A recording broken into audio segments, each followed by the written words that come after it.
then. My name is Amelia. I'll be doing a live commentary for you today. I'm just stood behind you on the top deck. If you want to turn around and say hello, Amelia. Hi everyone, nice to meet you. Now you might have noticed when you turn round, but behind you is our wheelhouse where we've got our lovely captains, George and Reese, on board for you today. Now they are very talented captains, but they do need to see where they're going. And one of the most important things that you would have heard from the safety announcement today is that you guys on the top deck, please do remain seated. There is a no standing policy on the top deck, and if you do not have a seat, I'm going to have to ask you to go downstairs. Sorry guys, that includes you. If you can head downstairs, there's no standing up here.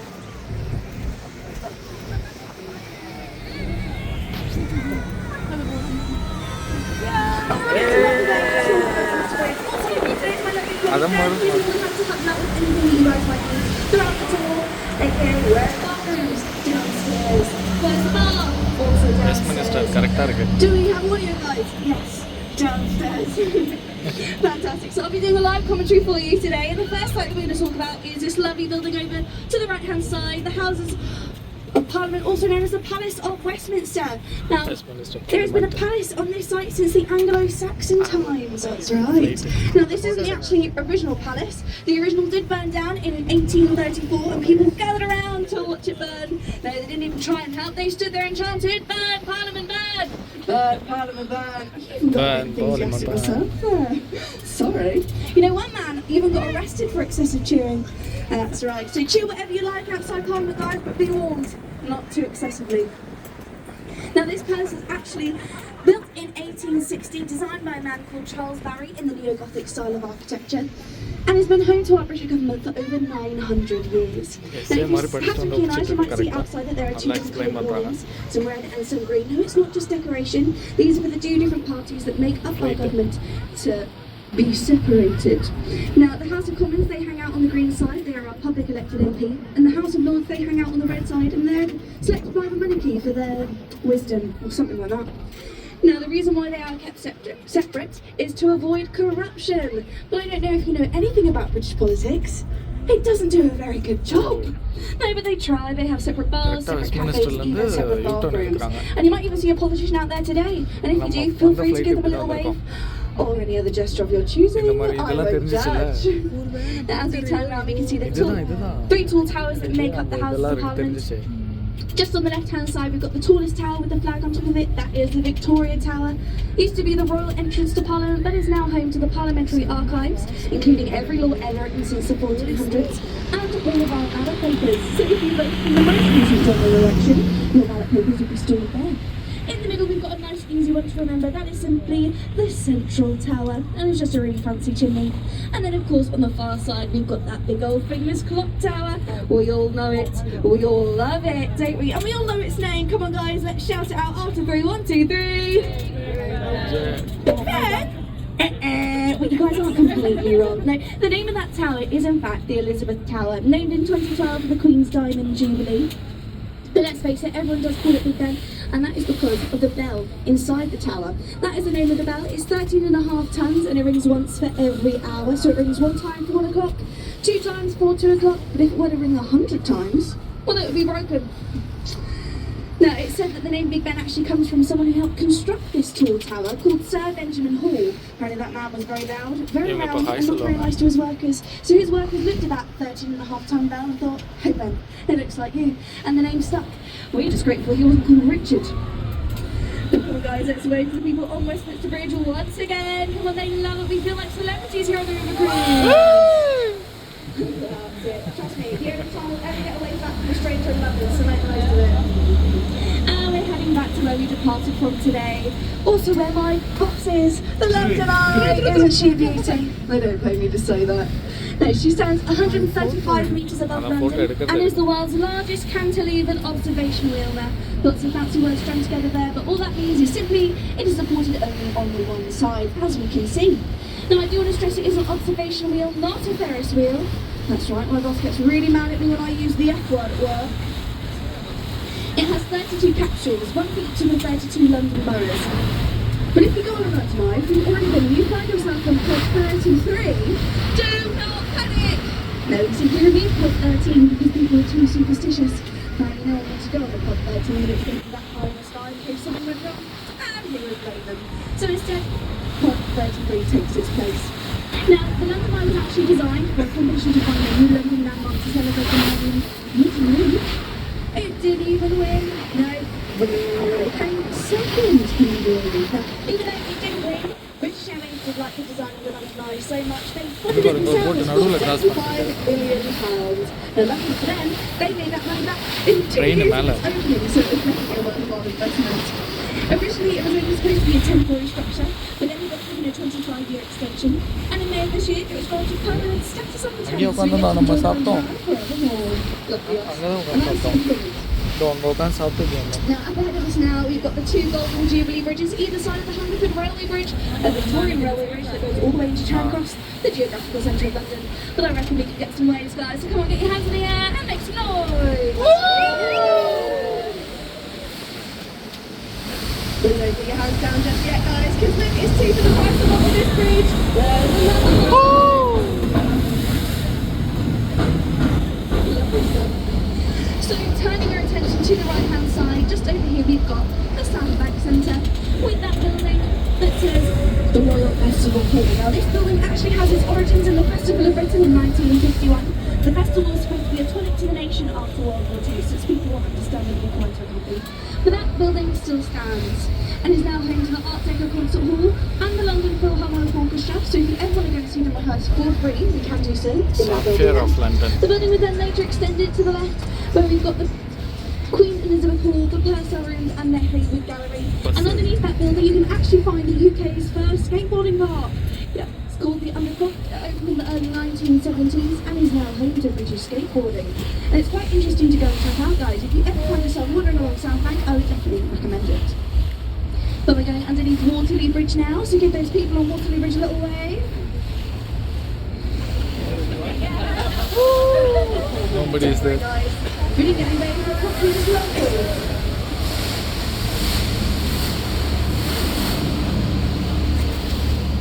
But going back to the right hand side now, we can see a big ugly grey building with a big electronic screen on it. And no, it's not a car park.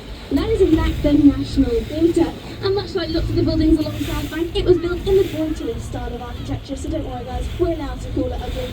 In fact, this building is voted the ugliest building, not even just in London, but the whole of the UK, year after year. That's right, people hate this building, they think it's hideous. Even King Charles was quoted to once say it looked like the backside of a nuclear power station, and to be fair, who would disagree with him? But unlike its ugly exterior, it does have a beautiful interior with 3 different theatres inside, where you can go and see award-winning shows that often later get transferred to the West End. So if West End prices are for you, the National's the next best thing. And let's face it, who doesn't love to say they've been to see a show before everyone else? Come on. So up ahead, on the same side, we've got a red brick building with a tall tower coming out of it, which has the word OXO on it. Now would you believe, this is called the OXO Tower, and was once home to the company OXO, the one who makes the stop tubes.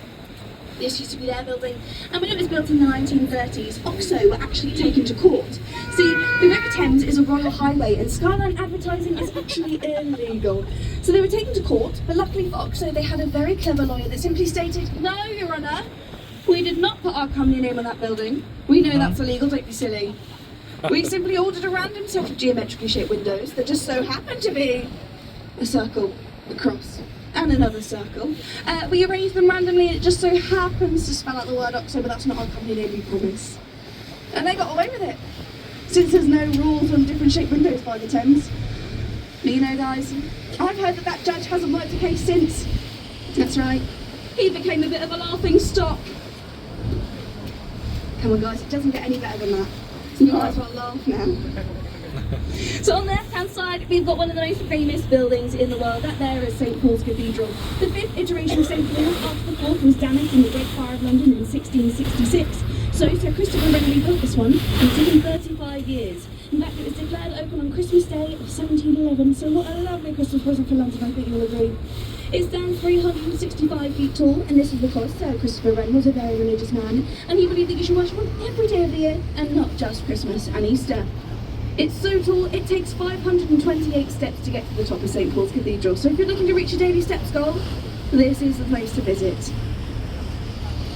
Now, in its original design, there was supposed to be a 60-foot golden pineapple on top of St Paul's Cathedral, as you can see. And that was quickly ruled out by the church. They said, no way, Jose Chris, you're not putting a tropical fruit on our lovely classic building.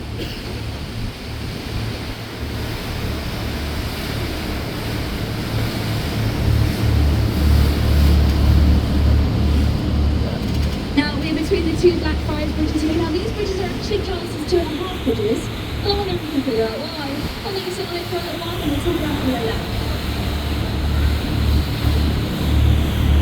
But now back to St. Paul's Cathedral. Now, even though the church said no to the pineapple on top of the cathedral, Sir Christopher Wren still did get his way, and on the two small western towers that you can see there, we can see two small golden pineapples.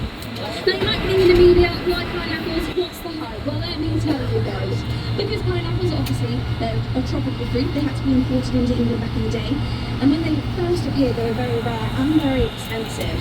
So one pineapple was worth around £5,000. Not too different from today's cost of living crisis, but still quite a lot back in the day. And because they were so rare and expensive, they were seen as a symbol of power and wealth. So Sir Christopher Wren was like, that would go great on top of the cathedral. Is it? Not so much, but it does look really. I wonder if we'll get anywhere from the Millennium Bridge. Come on guys, let's give it a little go. Now on the right hand side, on the south bank, you can see a large round white building with a thatched roof, and that is Shakespeare's Globe Theatre. Not the original that unfortunately burned down in 1613 during the production of Henry VIII. They wanted to use a real live cannon during that production to replicate the sound of thunder the most accurately that they could. They set off that cannon during the production. It went straight through the thatched roof and set the whole place on fire. Well, what can we say, guys? We know Shakespeare knows how to bring the house down.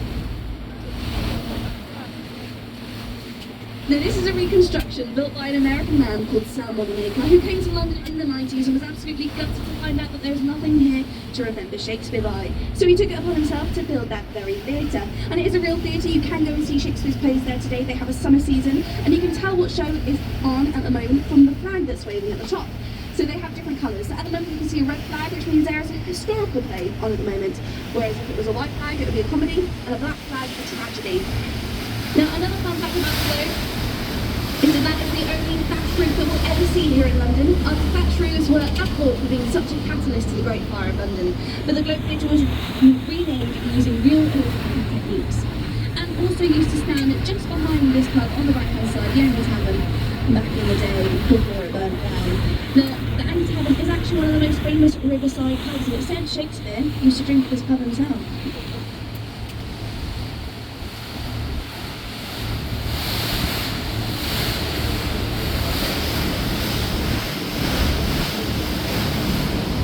Now on the left-hand side, emerging through these tall buildings, we'll soon be able to see a tall stone column with a golden flame on top of it, and that is the monument.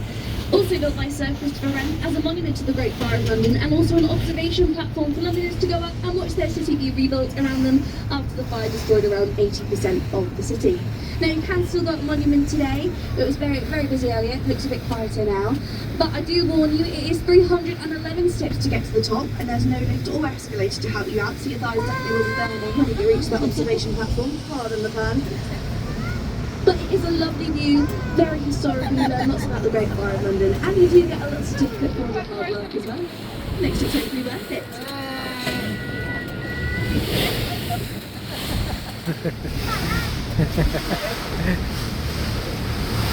Now, here we go, guys. It's like we've all been looking forward to see today. The amazing, the magnificent, the world famous London Bridge is the bridge that we just went under. I know! Don't worry, guys, if you got it confused. The bridge that we are now approaching is in fact Tower Bridge. That's right. But don't worry if you got it confused, as I said. Even Google gets it wrong. That's right. If you type in London Bridge to Google, it'll actually show you a picture of Tower Bridge. Oh, can't even trust the internet these days, can you? Terrible. Now, as we are approaching Tower Bridge, I'm going to get out of your way so you guys can get your photos without me in them. But I do just want to remind those of you on the top deck, please do remain seated. It is crucial that our captains get to see where they're going. We don't want them flying overboard today. Health and safety, it comes first. Unfortunately, not taking photos. And of course, I'm sure people behind you all want to get a good view of the sights that we're seeing at the moment as well.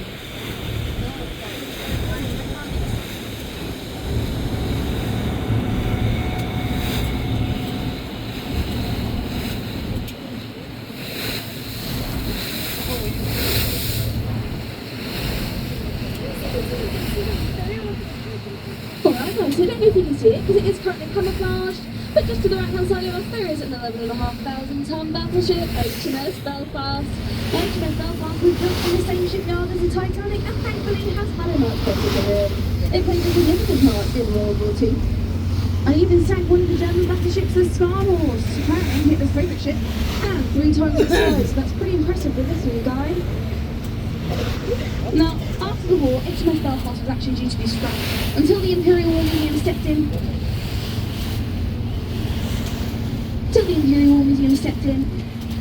And said, "Wait, we'll buy it for £1 coin." And they did. And now HMS Belfast stays here as a floating museum. Now guys, here we are approaching Tower Bridge in all of her glory. She is magnificent, isn't she? Now I have been preparing you guys all the way along the Thames. Huh?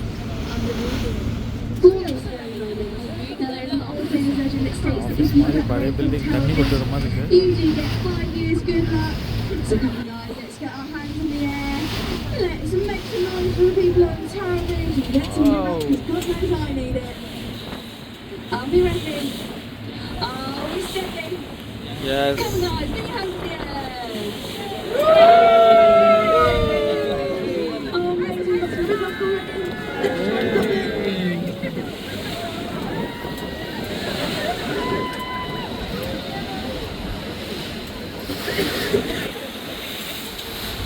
Now guys, that is a true Edwardian legend. See, most sailors would go off to sea. The last bridge that they would ever pass under is Tower Bridge, and their families would gather on Tower Bridge to wave them goodbye in hopes they would return in the next 5 years. And they'd be able to welcome them back home with those on Tower Bridge. Quite a lovely story. So hopefully we've got lots of good luck there, guys. Now as we turn around, we are going to get a beautiful view of Tower Bridge from the side with the city of London behind it, so get your cameras out. Social media apps at the ready, and don't forget to use the appropriate hashtags. Hashtag Tower Bridge, not London Bridge. Hashtag Get It Right Google. And hashtag Amelia is the best tour guide ever. You know guys, I've heard that one's been trending recently, so definitely one to use if you want lots of likes.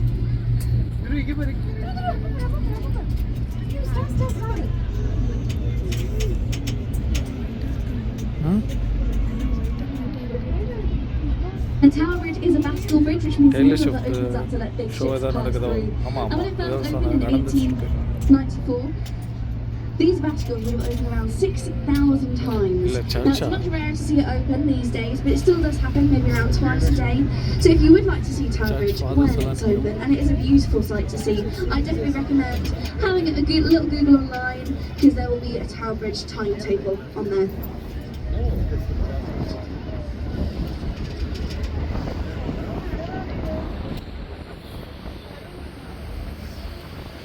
Now something that not a lot of people know is that Tower Bridge is also classified as a ship because it's got its own captain, just like our captains on board the boat today, Jordan Rees.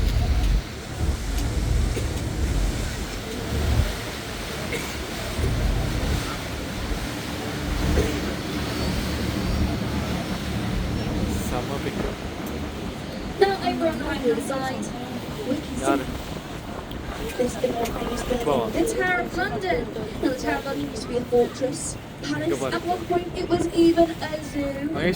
Photo the Tower of London being a place of imprisonment, torture and execution. Dun, dun, dun. In fact, as we go past, we can see a bricked up archway just over there with the writing above it, entry to the Traitors' Gate. Now this is actually known as London's first one-way system because people go through there and come back out again. No, in fact, some famous people that were taken through that route include Anne Boleyn and Catherine Howard, 2 of Henry VIII's wives who were taken to the tower and famously beheaded. Not only royalty were actually taken into the tower to be executed, unfortunately for us commoners, we'd be taken to the top of Tower Hill and executed publicly! What a treat! You know, if we were really lucky, our heads might have even been placed on spikes on London Bridge. They know how to treat us well, don't they? Now, if you go to the Tower of London today, you won't find any executions. But you can go and find the Beefeaters. They still live and work in the tower, and rumour has it, if you go up to a Beefeater and ask them for a free tour, they will give you one. Free of charge. And you know, they know the place best. So here's one that'd be free to take you around, give you a little tour. But do make sure you give them a tip. After all, they're giving you a free tour. It's their home and workplace. And you guys will know that old London legend. What? You guys don't know the London legend? Oh, let me tell you.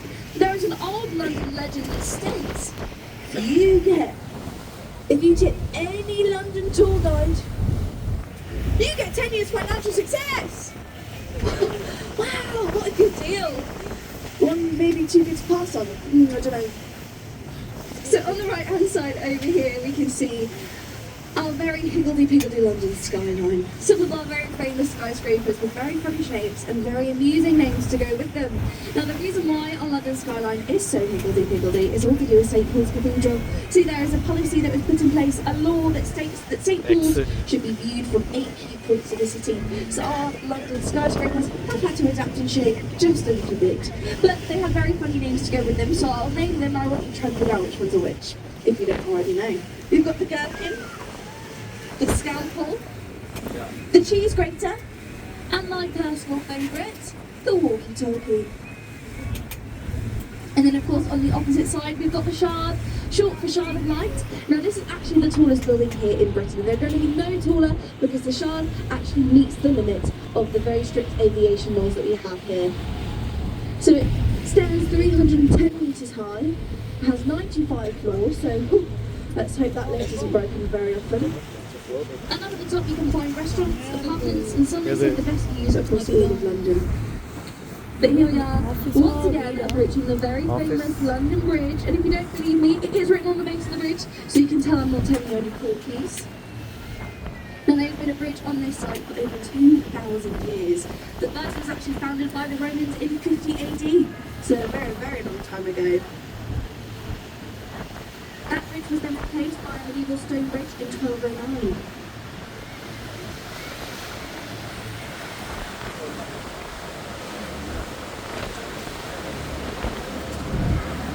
And then, 600 years later, there's a Victorian bridge that needed to be replaced because they figured out that it was actually sinking into the Thames. So they replaced that bridge in the 60s. The bridge that we just went under has actually only been there since the 70s, so it's still very, very new. But let's face it, knowing London Bridge's track record, we'll probably have to replace it again in another few years. In fact, you can actually see that old bridge from the 60s. They chopped it up and shipped it off to a businessman in America called Roy McCulloch. He bought it for $2.5 million, and it's reconstructed in Arizona as a tourist attraction out there. So if you ever are in Arizona, go and check out the old London Bridge. Now, another interesting fact that I can tell you about the monument, which is just behind us, over on the right hand side, is that it stands 66 feet tall, and this is because in remembrance of the Great Fire of London happened, and also is so tall that if you laid it on its side, it would reach where the fire started in Pudding Lane.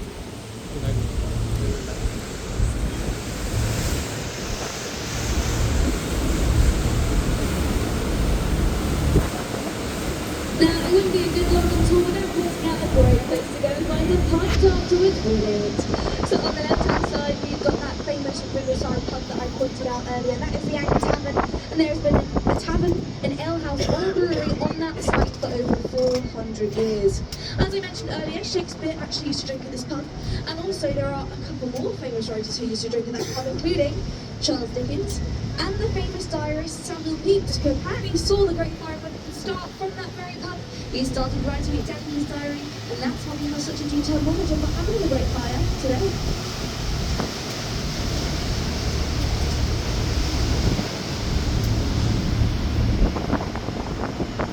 Now we just onto the Southern Bridge, which is also nicknamed here in London the Lonely Bridge, because it's got the lowest footfall of all the bridges here in London. That's right. In fact, you rarely see people walk across there, so you don't get any waves. And even Google Maps tries to avoid taking you over that bridge because there's nothing of interest to either side of it.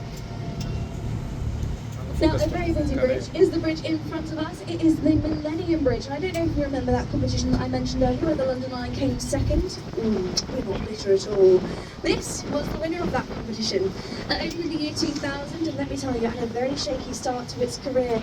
So in the year 2000 when it opened, in its opening weekend, over 160,000 people walked across the Millennium Bridge, and they noticed that it had a very severe wobble. That's right, people falling over, they were vomiting over the side. Oh, it was a bad time to be a river cruise tour, but I can tell you that. No, the wobble was so bad, the bridge had to be closed within 2 days of its opening. It stayed closed then for a further 2 years. That was until NASA were called to install 91 dampers into this bridge, and as you can see, we successfully stopped the wobble. But the nickname, the Wibbly Wobbly Bridge, has seemed to stick. So come on guys, let's give these Wibbly Wobbly people a look at wave.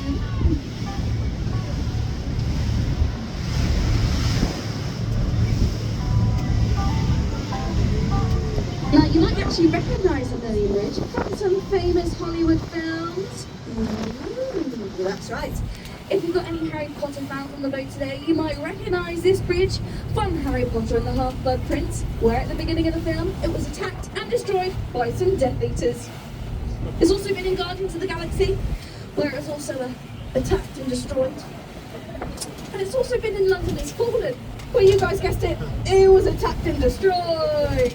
Yeah, we don't know what Hollywood has against this bridge, but they love to attack and destroy it. Bless them.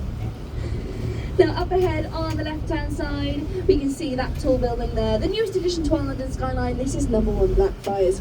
And as Londoners, we love making up funny nicknames for things, so we've actually come up with quite a few for this big old building. So we've come up with the boomerang, the baby bump, the cocktail shaker, and everyone's favourite, the Kim Kardashian. And I think you can see why. Up ahead, we've got the Blackfriars Bridges. Once again, this is Blackfriars Railway Bridge, where the whole of Blackfriars Station actually spans across the bridge, which is the only bridge like this in London.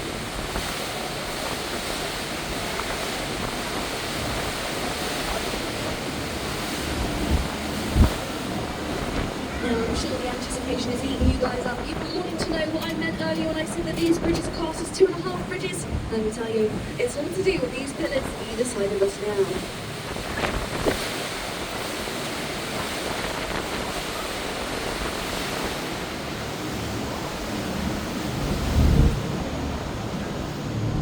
Those pillars actually used to hold up the St Paul's Railway Bridge, and back in the day lots of steam trains used to cross it, but as steam trains kept getting more modern and heavier, the bridge started to crumble underneath them. So they needed to build a new bridge. Well, they actually thought to build 2 new bridges, the Blackfriars Footbridge and the Blackfriars Railway Bridge, which we can see there today. Now, they were all a bit slow at taking the old bridge down, and when it came time to it, they realised that those pillars were actually so embedded in the Thames, the only way that they would be able to remove them is with dynamite. Which would unfortunately ruin the nice new bridges that they just built. Kind of counterproductive. So, what did they decide to do? What any honourable construction worker would do, of course. They decided to paint them red, give them a grade 2 listing, and just hope that no one would notice. Now, unfortunately for them, I do like to point them out multiple times a day. Now, coming up on our right-hand side, on the wall of the Thames, you'll be able to see some green lion heads with rings in their mouths. Now, these are actually old Victorian mooring points, so when people used to come here in the Victorian times, they tie up their boats and ships to these mooring points, go and have a day out in London, come back, and then sail on their way. Now, these aren't used as mooring points anymore, as they are protected by the city, but they are used as a flood detection system. So the Thames is a tidal river, which means the height of the tide fluctuates throughout the whole day. As you can see, right now it's quite low, but earlier in the day it was up halfway at least. But the Thames can reach these lion heads. But no matter what, we know that the Thames should never go above the lion heads. And if it does, London is in danger of being flooded. So you can take this knowledge with you when you're out and about in London. Just keep an eye on it. And you know, if the water level goes above these lion heads, you need to get out of town. But I do have a nifty little rhyme that you can take with you to help you remember. So the rhyme goes, when the lions are drinking, London is sinking. When it's up to their manes, London's going down the drains. And if the line heads are ducked, well, London is flooded!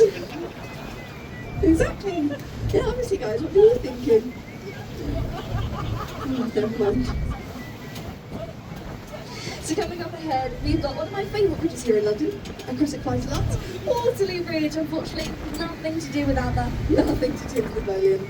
But Waterloo Bridge is the longest bridge that we've got here in London, as it spans over the widest part of the Thames. It also has the nickname, the Ladies' Bridge. And this is because when it was built during World War II, obviously we know lots of the men had gone off to fight in the war, and that meant that the workforce that built this bridge were entirely made up of women. Now, can you believe that this is the only bridge here in London to be built on time and under budget? Coincidence? I think not. All I'm saying, guys, you need something done, you know exactly who to go to. Waterloo Bridge is also made up of a self-cleaning stone, so even though it doesn't look too clean, whenever it rains here in London, which let's face it, isn't all the time, Waterloo Bridge gives itself a nice little bath. Isn't that fun? Now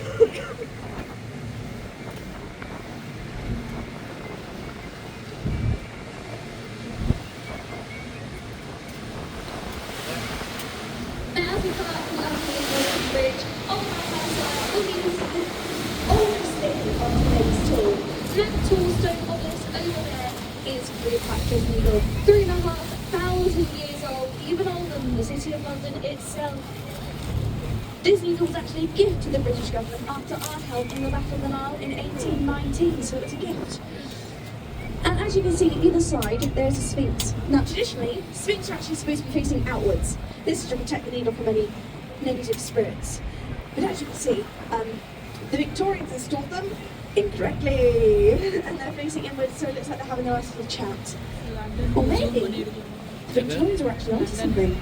And the reason why they're facing inwards is to protect us from the needle. And it's a good thing to you guys, because I've heard that needle has a curse. Spooky. And apparently if you go to the needle at night time, you can hear the cries of the sailors who are lost at sea trying to transport it over to England. It's a very dramatic journey we've had to see for about 2 years. Right guys, these are the last waves that we're going to get from today's tour, so let's make the most of it. Come on guys, don't try to sing the tune home later, you will not get the same response. So get the hands in the air, start waving to the people, on the 2 golden jubilee bridges. Come with us.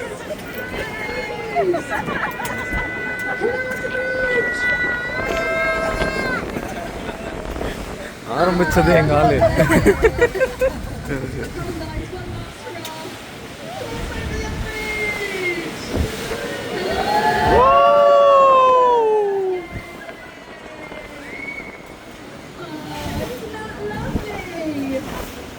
Well guys, we are now heading back to the pier, which does mean the tour is coming to an end. Thanks for joining in.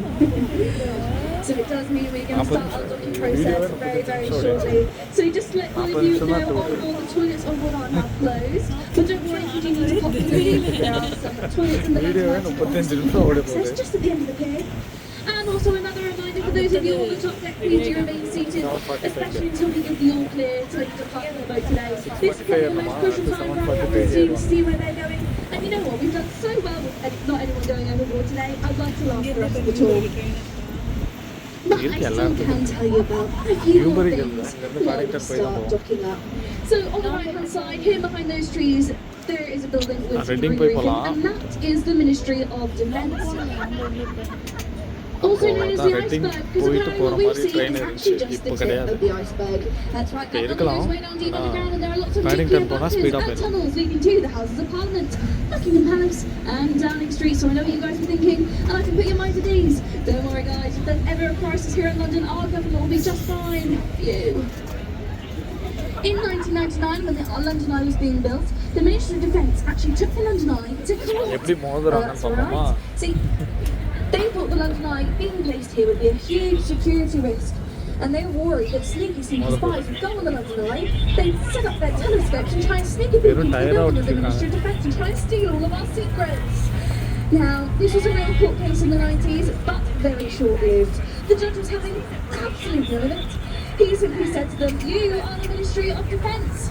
Just buy some curtains." Fair point, yeah. 35 minutes. And they did. So now the Ministry of Defence are happy.